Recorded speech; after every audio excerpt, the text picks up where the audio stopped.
Hollywood desperately needs to fill the hole left by Roseanne.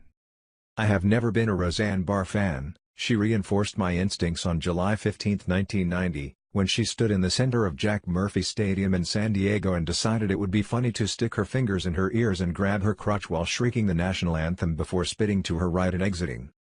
Not only was she treated to a hurl of booze and projectiles during the performance, then President George H.W. Bush, on Air Force One, condemned her performance as disgraceful. 28 years later, I still did not personally care for her, but I had to give her props for a singular stroke of brilliance.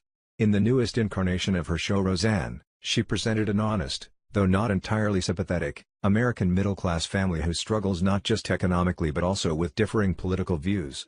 It was spot on. Simply put, it did something no other television program has done in the modern era.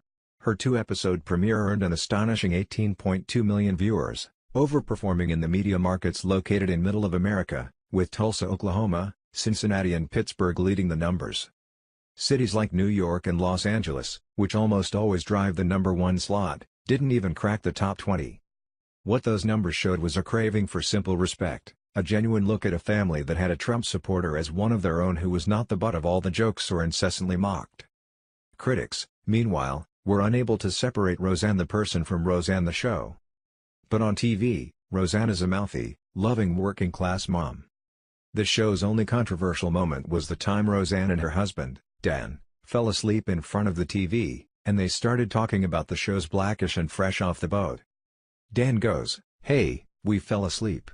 What did we miss?" And Roseanne says, "You missed the show about the black family, and the Asian family."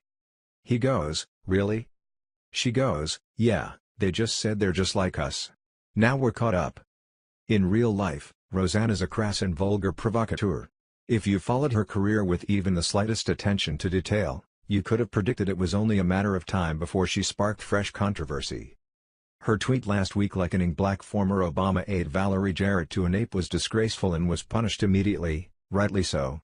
Unfortunately, moments after she was fired, Trump haters went for their usual target, Trump supporters, using their favorite weapon, the race card. Pundits paraded through cable news programs, suggesting that because Roseanne portrayed a Trump supporter on her show and because Trump supporters loved her show, her real-life racism revealed their real-life racism, too.